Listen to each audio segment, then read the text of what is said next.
Hello everybody and welcome back to another punk commentary of Samurai Jack Season 1 Episode 4 as per usual. That's the outro. So yeah, it's been a while, hasn't it?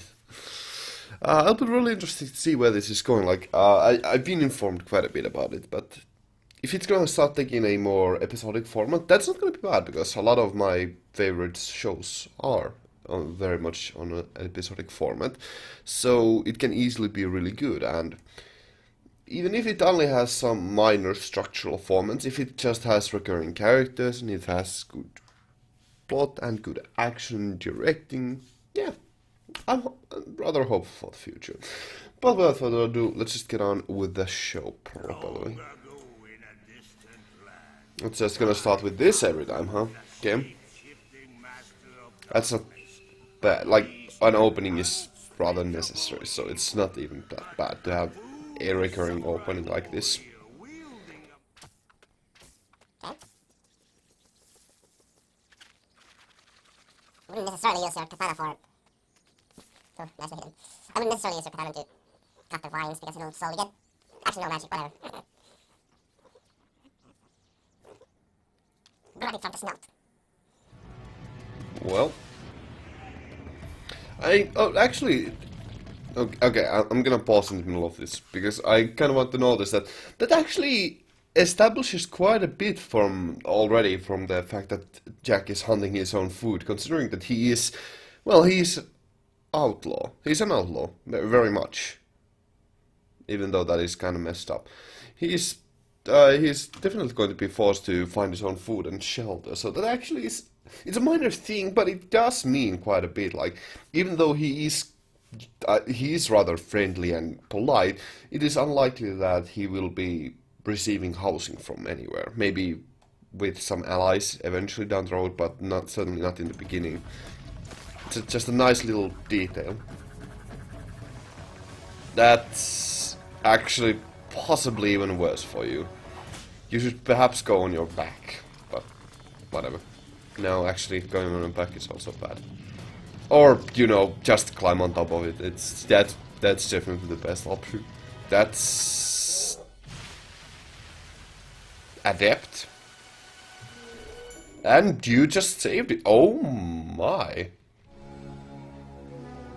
Those are rather tall houses. Why exactly would you build? Huh. I mean, if you want to get sunlight in such thick forest, I suppose tall houses make sense. Yeah, and they are. So they most likely didn't build them themselves. Wait, what are you doing? It is rather obvious. You can't get this one anymore. It's the Junga Import Edition. It's rather it's rather obvious that they are setting up a rather clear structure here, or it would be rather obvious, but I'm not so sure that they will be going with the most obvious route here, which will be that Jack will have to just free all of those animals and just bring down this civilization. Because, like, it is possible, because, I don't know, it just feels like that's what they're building up to, but I would not be surprised if this episode had a rather different agenda in mind. Like, it clearly is not a clear-cut case here. At least not completely. Harsh. Not really. It's no different than the way you humans treat, what do you call them? Horses? That's a fairly good point. Although I would not agree with that, considering that from what I've seen, people who own few horses actually do take a lot of care of them. So, like, no, I would not agree with that. But that's also still rather hypocritical. Like, oh well. Okay, well, I was hoping for a bit less black and white situation here, but it should be fairly obvious what's going on here now, isn't it? Like, yeah, those woolies are just sentient beings. Jesus Christ, that's dark. Oh my god. Okay. Tom, dessert is served. I mean, it's no different from slavery. Except actually even worse. No? Kinda. Depends on the way whether the slaves are viewed as less than animals. Would, okay, no. Wouldn't it be safer to release someone who isn't being constantly watched and imprisoned, and release someone else and let them explain the situation? Because a prisoner is easily noticed, but one, if you just release someone else, they probably will just assume that it is running wild. So, yeah. Oh well. I wonder if it can actually if those can even still stand on their 2 feet. Okay, minor point. Just from the structure, I'm just gonna assume that they could not actually they are not supposed to be bipedal, but they can stand on 2 legs. Kind of like gorillas, I suppose. Actually, they do have a lot of similarities to gorillas now, don't they? Very different, but rather some similarities indeed. But if that's the locked enclosure, why did you walk in there? Like they could just lock you in there. Oh well. Talk to the elder, okay. Well, that's probably just mind control now, isn't it? Or telepathy? Genocide. That's dark. You help us. I will.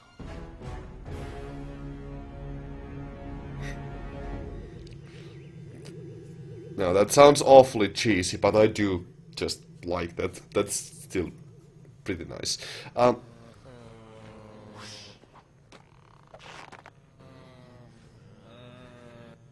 Samurai Jack? More like Ninja Jack. God, that was an adorable smile there. Dang.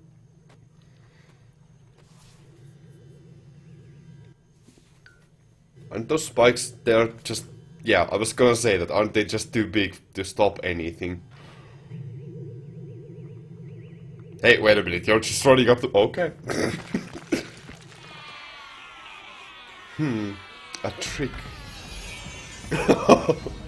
I mean, it should be still sentient enough to know that this is just a trick, so...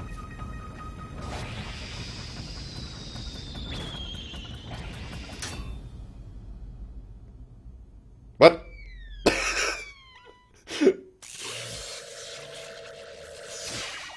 Oh! Yeah, I suppose magic is useful.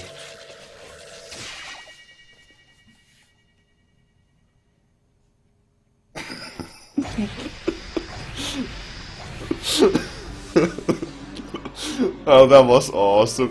Just a brief moment of, oh shit. We've been tricked.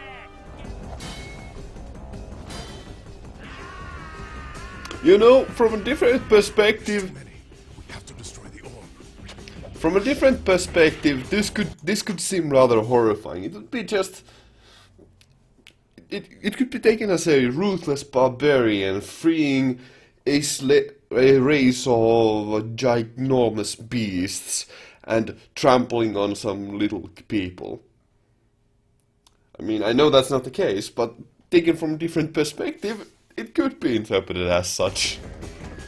I wonder if that sword actually, like, if it is gonna have any other magic other than just, you know, any magic other than just being a really good sword. This is it. A destruction. We must destroy the orb. Right on him. He's probably just smashing a lot of them. Oh my... That's... They are dead. Climb. You think that can actually climb? Hey, they're going Impressive. for the orb. Don't let them reach the orb. Well, I must say, overall, it's a nice episode. But let me first get a minor complaint out of the way. I did have, like, I don't know what, but it just like, okay. The voice acting for the antagonists in this episode it felt really flat. It felt like it really didn't do all that much. Don't let them reach the orb. It's not god awful by any means, but it's not really all that good. The voice acting is subpar, but I do feel like that was done. It was most clearly done on purpose, but still, it just felt too flat.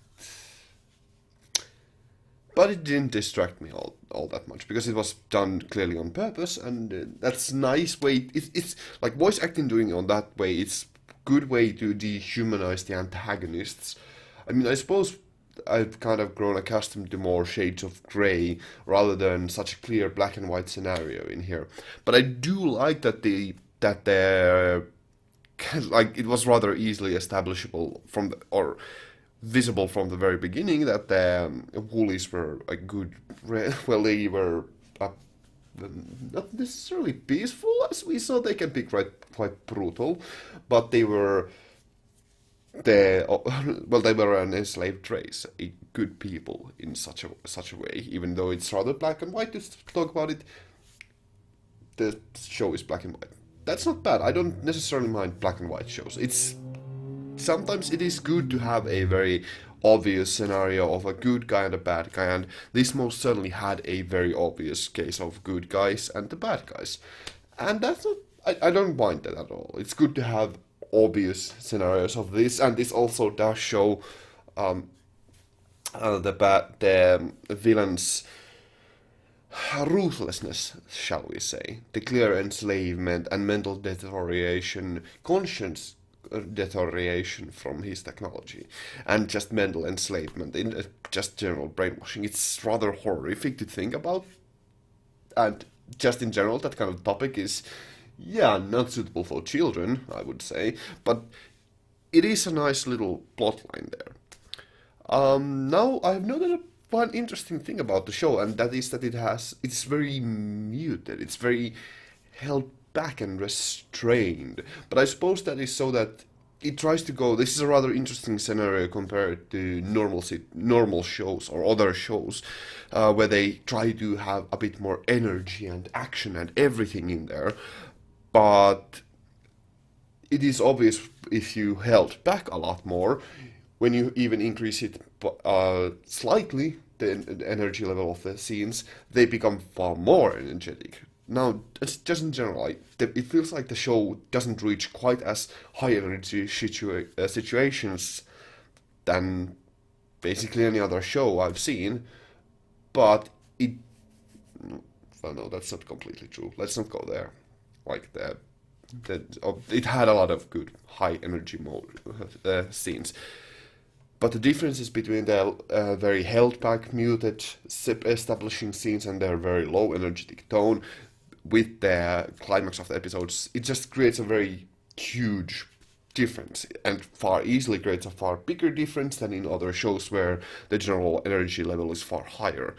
Basically, the median tension is always a bit lower than in normal other shows. That's not bad. It's just a stylistic choice, and it certainly makes the show stand out quite a bit. Yeah, it's interesting that muting a show can make it stand out as such. I do like a lot of the... I mean, there's so many racist jokes that could be said with this show, and I'll refrain from that because... for obvious reasons, I'd say. But I do still like just in general, the character design and the array, the basic graphical design of the show, because it really does take a lot of influence from real world. Like, obviously those were rather obvious references to those woolies were basically mammoth or gorilla type race, rather clearly, I'd say. Or even if you want to go something that is far easily establishable, is like cow, maybe.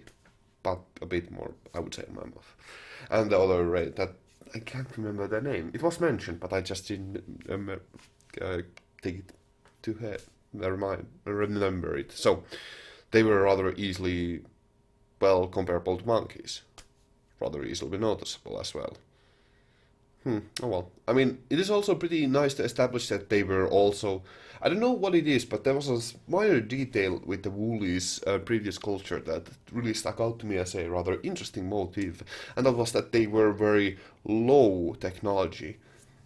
It does mean that was rather easy for the villain for them to enslave them because of technology. But it's minor thing that like they had a good culture, but it was not because of technology, but rather because of their peaceful nature. Of course, usually peaceful nature means good guys, and that is rather usual for a good guy, for the for the protagonist race or the good race or the just good side race to be peaceful. But the main thing that they didn't have technology, it's an interesting note there. I do wonder how exactly they were able to build such large houses, even if their sizes are quite huge, but still.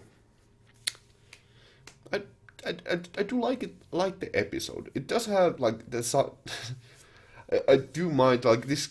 I would have preferred a shade of gray here. It wasn't possible to create a shade of gray, but I don't mind a black and white story. The voice acting could have been better, but it wasn't bad. The sound design is something that I also kind of want to note on the side of the muted, that it doesn't exactly have a lot of huge orchestral soundtracks, because I've gotten quite used to having a lot of bombastic moments in the sound design department especially. But the sound design is not bad. It is more doing it's more doing the work of the background track, and it's doing it quite well. So yeah. Now, without further ado, I just thank you all very much for watching. I hope to see you all in the future. Have a great day. Stay awesome. Ganmu out. Thank you very much for watching.